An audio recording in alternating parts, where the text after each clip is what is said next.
Good morning dear students. हम आज present indefinite tense के इंट्रोगेटिव सेंटेंस के बारे में अध्ययन करेंगे। इसका पहला स्ट्रक्चर है कि सबसे पहले डू या डज, फिर सब्जेक्ट और उसके बाद वर्ब की फर्स्ट फॉर्म, उसके बाद ऑब्जेक्ट, फिर अदर्स। अब देखिए, क्या तुम क्रिकेट खेलते हो?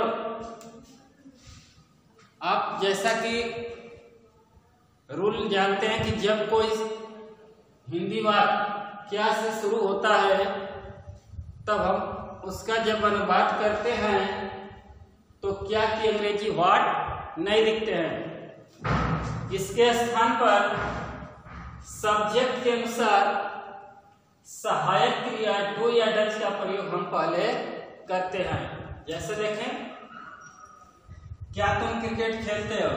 इसमें तुम सब्जेक्ट है तो तुम की अंग्रेजी यू होती है और यू के अनुसार जैसा कि आप जानते हैं कि सहायक क्रिया यानी हेल्पिंग वर्ब डू का प्रयोग करते हैं। तो सबसे पहले हम लिखेंगे डू। अब देखिए, डू या डज में से एक सब्जेक्ट के अनुसार डू हो गया, फिर सब्जेक्ट आपका क्या है? यू, तो डू यू। उसके बाद V1 यानी वर्ब की फर्स्ट फॉर्म खेलना आपकी वर्ब है, तो प्ले, तो डू यू प्ले। क्या खेलते हो? क्रिकेट, तो क्रिकेट लिख देंगे। अंत में क्वेश्चन मार्क लगा देते हैं। इस तरह से आपका ये अनुवाद बन गया, डू यू प्ले क्रिकेट। इसमें देखिए, do helping verb, you subject है, प्ले वर्ब की फर्स्ट फॉर्म, क्रिकेट आपका ऑब्जेक्ट है। दूसरा है, क्या वह एक पत्र लिखती है? लिखती है यानी लड़की है, तो वह का क्या होगा? सी। और आप जानते हैं कि ही, सी, इट के साथ हेल्पिंग वर्ब डज का प्रयोग करते हैं। जब शुरू में क्या है तो वह के अनुसार क्या आएगा? डज। उसके बाद तुरंत सब्जेक्ट आएगा तो वह का क्या होगा? सी, डज सी। और वर्ब की फर्स्ट फॉर्म आएगी तो लिखना का क्या होता है? राइट, तो डज सी राइट। क्या लिखती है? एक पत्र लिखती है तो उसका हो जाएगा अ लेटर और अंत में क्वेश्चन मार्क। तीसरा है, क्या सीमा चावल खाती है? अब देखिए, सीमा यहाँ एक वचन है तो डज आएगा, तो आपकी हेल्पिंग वर्ब क्या आएगी सीमा के अनुसार? डज। इस क्या की अंग्रेजी व्हाट नहीं लिखेंगे, सीमा के अनुसार डज सहायक क्रिया शुरू में लिखते हैं। कब? जब कोई भी सेंटेंस आपका ये जो क्या से शुरू हुआ है तो जब क्या शुरू में आएगा तो सब्जेक्ट के अनुसार डू या डज, तो सीमा आपकी सिंगुलर सब्जेक्ट है इसलिए डज आया। उसके तुरंत बाद सब्जेक्ट आपकी सीमा, डज सीमा। उसके बाद वर्ब की फर्स्ट फॉर्म आती है खाना, ईट आपकी वर्ब है, तो डज सीमा ईट क्या खाती है? चावल, तो हो जाएगा राइस। और अंत में क्वेश्चन मार्क लगा देते हैं। नंबर 4, क्या लड़के मऊ जाते हैं? अब इसमें सब्जेक्ट आपका लड़के हैं। लड़के देखिए आपका बहुवचन है, तो आप जानते हैं कि आई, वी, यू, दे और बहुवचन सब्जेक्ट के साथ सहायक क्रिया डू का प्रयोग करते हैं। तो यहां पर सबसे पहले क्या लिखेंगे? डू लिखेंगे, डू। अब लड़के हैं द बॉयज। अब जाना का लिखेंगे गो, टू मऊ और अंत में question mark. Structure number 2, WH यानी क्वेश्चन वर्ड है, प्रश्नवाचक शब्द। नियम आप जानते हैं कि जब हिंदी वाक्यों के बीच में क्यों, कहां, कैसे, कब आदि प्रश्नवाचक शब्द बीच में आ जाते हैं तो अनुवाद करते समय इन प्रश्नवाचक शब्दों की अंग्रेजी सबसे पहले लिखते हैं।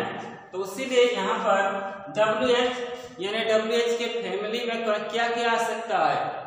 when, where, what, why, ये सब WH के क्या है? फैमिली है, परिवार है, एक तरह से मेंबर कह लीजिए। उसके बाद डू या डज, फिर सब्जेक्ट और उसके बाद V1, फिर ऑब्जेक्ट, उसके बाद अदर्स लिखेंगे, अंत में क्वेश्चन मार्क लगा देंगे। जैसे देखिए तुम हिंदी क्यों लिखते हो, अब देखिए बीच में क्यों आ गया, तो क्यों की अंग्रेजी हम सबसे पहले क्या लिखेंगे? वाई लिखेंगे। तो क्यों की अंग्रेजी सबसे पहले क्या आ गई? वाई। अब उसके बाद डू या डज, किसके अनुसार? सब्जेक्ट के अनुसार। तो तुम है तो आप जानते हैं कि यू के साथ डू आता तो डू लिखेंगे, वाई डू, उसके बाद सब्जेक्ट यू हो गया। अब फिर देखिए वर्ब की फर्स्ट फॉर्म तो लिखना का वर्ब है तो राइट हो जाएगा। राइट क्या लिखते हो?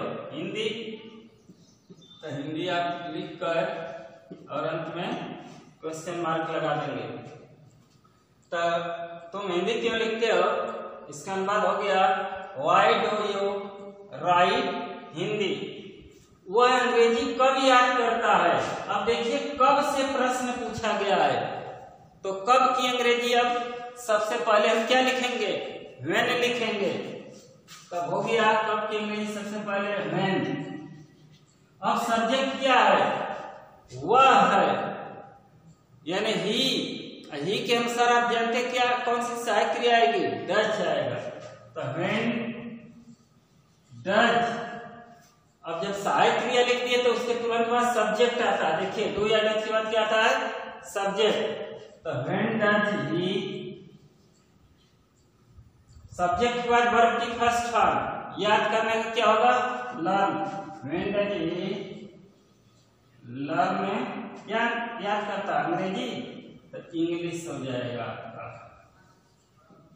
और अंत में क्वेश्चन मार्क लगा देते।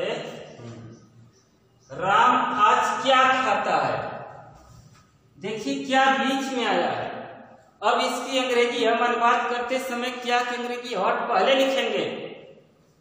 तो क्या की अंग्रेजी सबसे पहले क्या लिखेंगे? अब व्हाट। अब देखिए राम एक वचन है तो यहां पर लिखेंगे डज, व्हाट डज। उसके बाद डज के बाद देखिए सब्जेक्ट आएगा तो राम सब्जेक्ट है, व्हाट डज राम। फिर वर्ब की फर्स्ट फॉर्म खाता का ईट। और आज बच गया, आज का हो गया टुडे। और अंत में क्वेश्चन मार्क लगा देते हैं।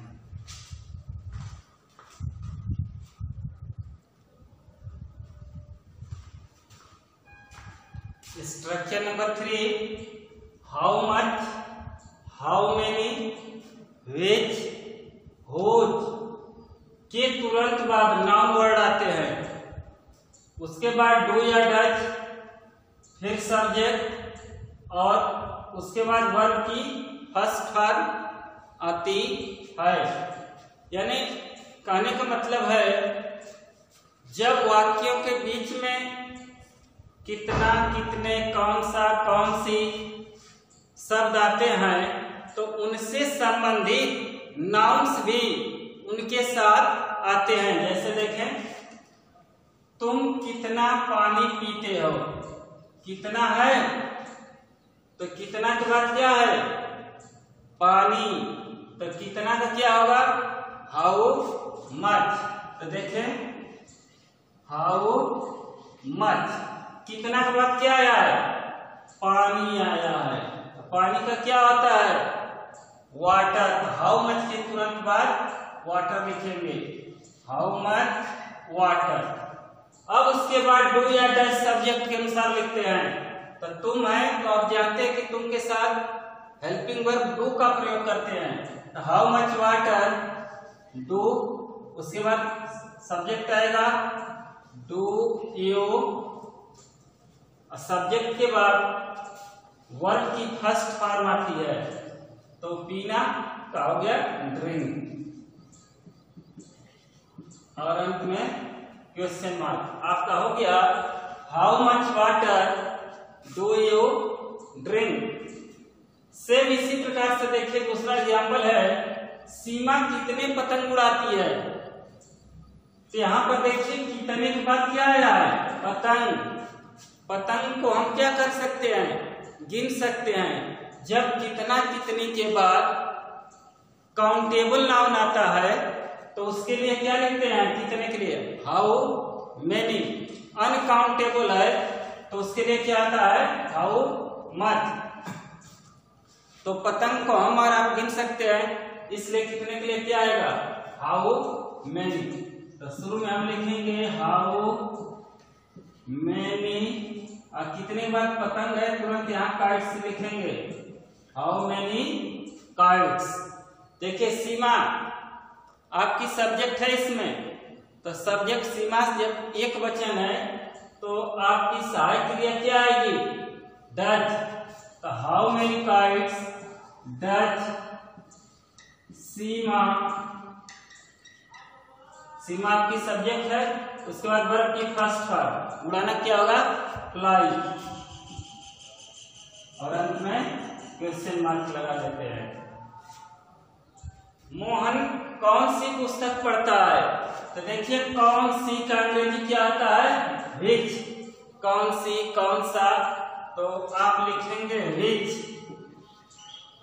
कौन सी के बाद क्या है, पुस्तक, यहाँ को तुरंत इसके बगल में लिखेंगे विच बुक।